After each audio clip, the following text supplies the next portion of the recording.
Hello students. उम्मीद है कि आप सब स्वस्थ हैं। बच्चों, आज हम पढ़ाए जा रहे पाठ हिमालय की बेटियां निबंध को आगे पढ़ेंगे।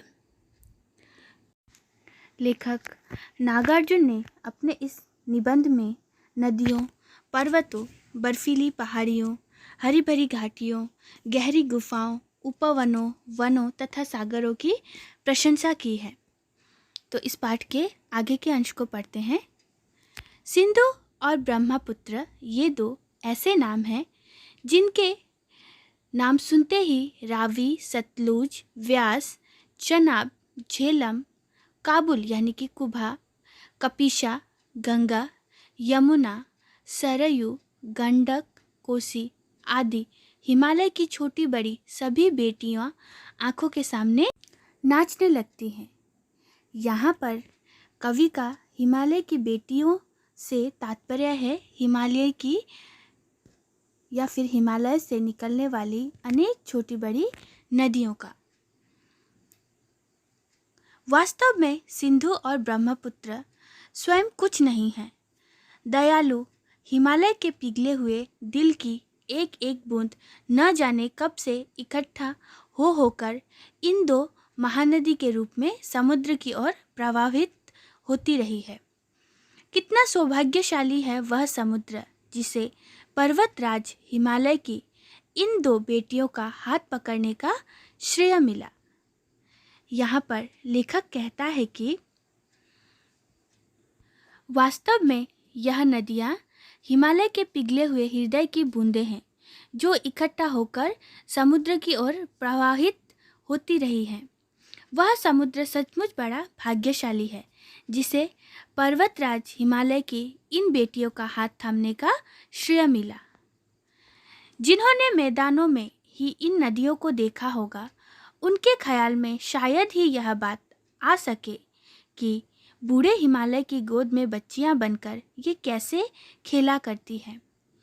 माँ बाप की गोद में नंग धड़ंग होकर खेलने वाली इन बालिकाओं का रूप पहाड़ी आदमियों के लिए आकर्षक भले न हो, लेकिन मुझे तो ऐसा लुभावना प्रतीत हुआ वह रूप कि हिमालय को ससुर और समुद्र को उसका दामाद कहने में कुछ भी झिझक नहीं होती है।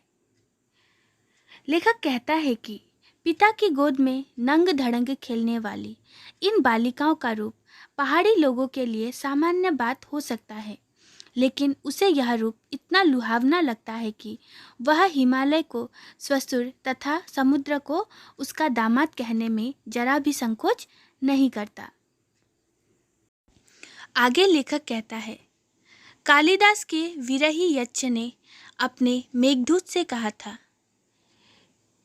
वेत्रवती यानी कि बेतवा नदी को प्रेम का प्रतिदिन देते जाना, तुम्हारी वह प्रेयसी तुम्हें पाकर अवश्य ही प्रसन्न होगी। यह बात इन चंचल नदियों को देखकर मुझे अचानक याद आ गई और सोचा कि शायद उस महाकवि को भी नदियों का सचेतन रूपक पसंद था। दरअसल जो भी कोई नदियों को पहाड़ी घाटियों से समतल आंगनों के मैदानों में जुटाई शक्लों में देखेगा, वह इसे नतीजे पर पहुंचेगा। लेखक कहता है कि कालिदास ने अपने मेघदूत में वेत्रवती नदी को प्रेयसी के रूप में चित्रित किया है। लेखक को भी पहाड़ों तथा मैदानों में नदियों के अलग अलग रूप देखकर कोई भी इसी नतीजे पर पहुंचेगा। काका कालेकर ने नदियों को लोक माता कहा है, किंतु माता बनने से पहले यदि हम इन्हें बेटियों के रूप में देख ले तो क्या हर्ज है। और थोड़ा आगे चलिए, इन्हीं में अगर हम प्रेयसी की भावना करें तो कैसा रहेगा। ममता का एक और भी धागा है जिसे हम इनके साथ जोड़ सकते हैं। बहन का स्थान कितने कवियों ने इन नदियों को दिया है। लेखक कहते हैं कि काका कालेकर ने नदियों को लोक माता कहा है, परंतु लेखक माता मानने से पहले इन नदियों को बेटियां तथा उसके बाद प्रेयसी का रूप भी देते हैं।